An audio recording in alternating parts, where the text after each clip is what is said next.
Halo, balik lagi semuanya di RM Tour bersama saya Randi, guys.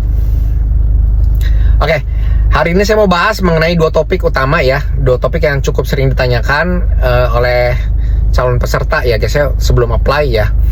Pertama, Ko Randi, kalau umur itu berpengaruh gak sih pada saat apply gitu ya, visa Amerika ataupun visa Australia gitu ya guys ya.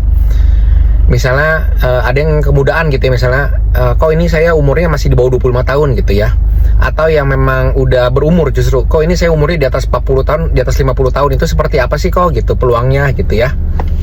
Dan selanjutnya, apakah status pernikahan itu berpengaruh saat apply visa Amerika ataupun visa Australia ya.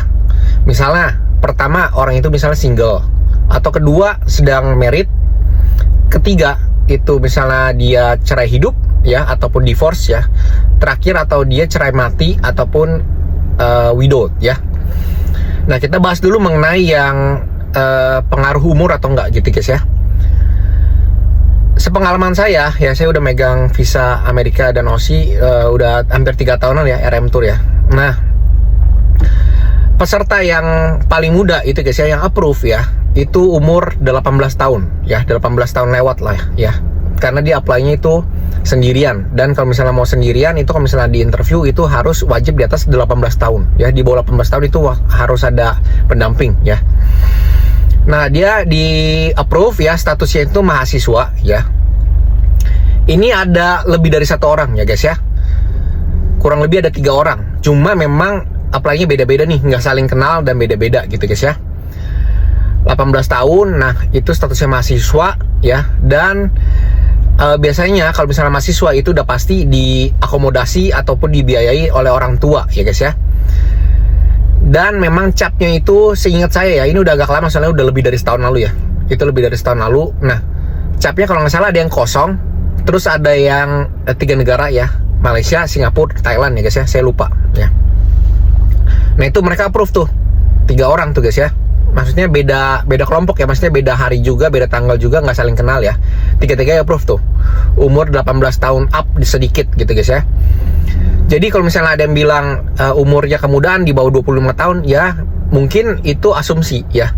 Cuma kenyataannya yang approve itu ada umur 18 tahun ya, paling muda itu ya, paling muda dari yang udah ditetapkan oleh embassy. Karena embassy memang di bawah 18 tahun itu nggak bisa untuk interview sendiri, nggak bisa ya, harus ada pendamping. Nah, selanjutnya banyak nih, kalau ini banyak nih, usianya di atas 50 tahun sampai 60 tahun itu banyak banget yang apply dah. Dan rata-rata itu visanya approve ya guys ya. Nah, itu persentasenya kurang lebih 70% sampai 75% yang approve ya. Saya nggak bilang 100% ya guys ya, karena nggak ada pernah yang pasti approve 100%, dan saya nggak pernah jamin ya guys ya. Kalau ada agent yang jamin, itu kalian harus waspada, itu red flag banget ya guys ya. Nah, di atas 50 tahun sampai 60 tahun itu approve-nya 75%, oke, bagus. Berarti di sini saya tarik kesimpulan, yang udah ada umur gitu ya, yang di approve itu lumayan banyak gitu guys ya. Ya, seperti kalian ketahuin tadi saya cerita ya, baik yang di approve umurnya di atas 50 tahun, 60 tahun. Jadi masalah umur sekali lagi berarti no problem ya. Selanjutnya, kok ini saya statusnya misalnya single ataupun sedang married gitu ya. Nah, kalau married misalnya saya nggak ajak istri atau anak, itu nggak apa-apa ya, nggak apa-apa, karena liburan itu hak kalian. Kalian mau sendiri pun no problem, kalian mau ajak istri terserah, mau ajak anak itu hak kalian, bukan hak embassy. Embassy hanya memutuskan ya guys ya, bukan mengharuskan kalian harus libur keluarga, enggak. Karena baik yang apply sudah married tapi apply sendirian itu yang approve banyak ya. Terus yang single ya berarti nggak ada beban lah ya, maksudnya ya kalian berhak, kalian mau pergi kemanapun bebas ya. Single berarti oke. Yang sudah married tapi hanya pergi sendiri itu oke. Terus selanjutnya yang divorce ya, atau cerai hidup ya, cerai hidup. Nah, seperti kalian ketahui ya, cerai hidup ataupun cerai mati ya, yang apply di RM Tour atau di Ko Randi itu ya, itu banyak banget ya. Jadi memang yang rata-rata yang apply itu pasti janda atau duda ya guys ya. Dan yang di approve itu lumayan banyak ya, dari persentase yang saya sebutin berkali-kali di video saya, 55-60% yang di approve ya, itu sebagian besar janda duda juga banyak gitu guys ya. Jadi menurutku status sama sekali nggak berpengaruh sama sekali ya. Kalian yang penting ya siapin data yang oke ya, siapin data yang oke, yang bagus gitu guys ya. ya nanti tinggal interview ya. Kalau misalnya visa Amerika, kalau misalnya visa Australia ya sebenarnya sama, mengenai umur, mengenai status gitu ya, itu nggak berpengaruh sama sekali ya.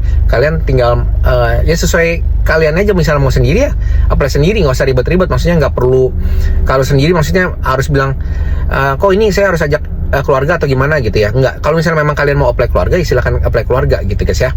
Oke, demikian video saya hari ini, semoga membantu kalian semua ya guys ya. Oke, see you on the next video. Dadah guys.